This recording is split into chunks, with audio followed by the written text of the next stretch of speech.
মাংসের দোকানের ছাপোষা কর্মী, সেখান থেকেই কোটিপতি। বোলপুরের মাটিতে চুরির চাষ। রাজমহলের দূরবীনে আজ তৃণমূল নেতা শেখ নাসিরের গল্প, দুর্নীতির পোস্টমর্টম।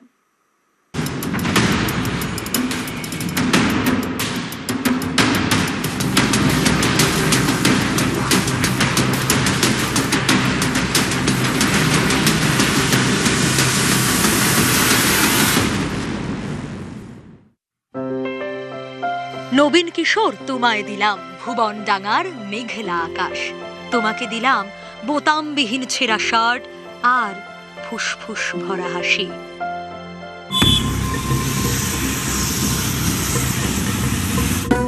কবির স্বপ্নের ভুবনডাঙ্গা, সেই মাটিতেই চুরির চাষ। বোলপুরের ভুবনডাঙ্গাতেই নাসিরের চুরির হাতে খড়ি। শেখ নাসির তৃণমূল জমানায় দাপুটে নেতা। মাংস কাটার ব্যবসা করতেন এরকম আমি শুনেছি। একটা অতি সাধারণ পরিবার থেকে উঠে আসা একটা ছেলে হঠাৎ করে তৃণমূল সরকার আসার পরে পালাবদলের পরেই কি জাদু বলে জানি না, কোটি কোটি টাকার মালিক হতে শুরু করল। 2002-03 সালের ঘটনা। তখন রাজমিস্ত্রি কাজও করতে দেখেছি, কন্ট্রাক্টরও কাজও করতে দেখেছি, এবং পরবর্তীকালে জমি জায়গার দালালও করতে দেখেছি।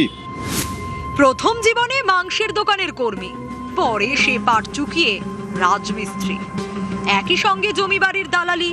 বোলপুরের ভুবনডাঙ্গার নাসির তখন নেহাতি এক রাজমিস্ত্রি। সেই নাসিরেরই মহাভারতীয় উত্থান, গলি থেকে একেবারে রাজপ্রাসাদ। ভুবনডাঙ্গার খোলা মাঠে চুরির মেলা। আমরা দেখছি যে কোটিপতি, যে কোথায় থেকে কিভাবে কোটিপতি হচ্ছে লোক, কিভাবে কি করছে, সে এখনই অবধি তদন্ত হলে কিছু বোঝা যাবে। তৃণমূলের ঘর আলো করে নাসির প্রথমে এলাকায় ছোটখাটো তোলাবাজি দিয়ে হাত পাকানো, তারপর বালি চুরি, সেখান থেকেই কোটি কোটি টাকা। 3-4টে বাড়ি গাড়ি, মনে হয় 3-4টে গাড়ি, মনে হয় 4টে কিংবা 5টা গাড়ি হবে। আমরা চাইছি এটা তদন্ত হোক, এটাকে জানা যাক কিভাবে লোকটা বাড়ি করলো।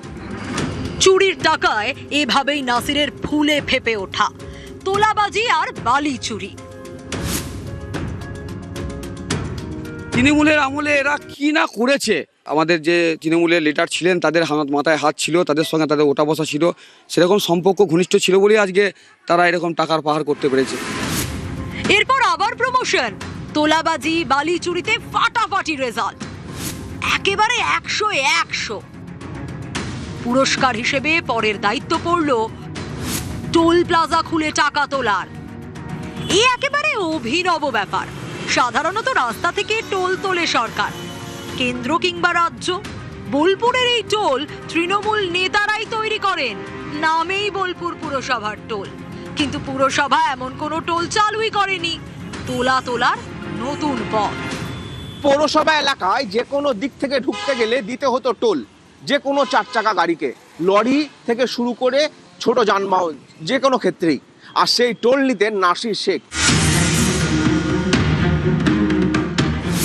বোলপুর শহরে এমন 6টি বেআইনি টোল প্লাজা তৈরি করা হয়। প্রতিদিন এক একটি টোল প্লাজা থেকে 1050 টাকা আয় হতো। 6 টোল প্লাজার দিনে কালেকশন 3 লক্ষ টাকা। মাসে টোল প্লাজা থেকেই আয় 90 লক্ষ। এই 90 লক্ষ টাকা ভাগ হতো 50-50।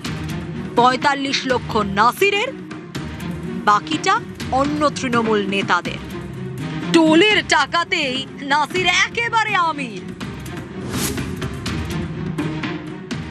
টোলের কাজ ধরে কিভাবে কি করলো কি না করলো সেটা, কিন্তু হঠাৎ আমরা দেখছি যে কোটিপতি, কোথায় থেকে কিভাবে কোটিপতি হচ্ছে লোক, কিভাবে কি করছে, সে এখনই অবধি তদন্ত হলে কিছু বোঝা যাবে। যিনি টোল ব্যবসা করেন, আমরা জানেন, তোলা বা যেগুলো করেন, তার এমন কোনো গাড়ি যে নেই দামি দামি গাড়ি।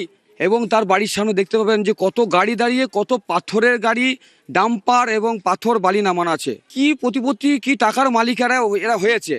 তৃণমূলের আমলে এরা কি না করেছে। তো বর্তমানে যেভাবে ফেপে ফুলে 5-6টা বাড়ি ঘর, BMW, অটি, যে গাড়িপত্র বা যেগুলো যা করেছে, সেটা কিভাবে হলো, সে পেপার সাবমিট করলে দুধ কা দুধ জল কা জানে মানে বেরিয়ে আসবে। একেই বলে কপাল। নেতা থেকে নেতা, রাজমিস্ত্রি থেকে রাজতিলক। তৃণমূল জমানায় নাসিরের ভাগ্য বদল। নাসিরের ভান্ডারে উপচে পড়েছে চুরির টাকা।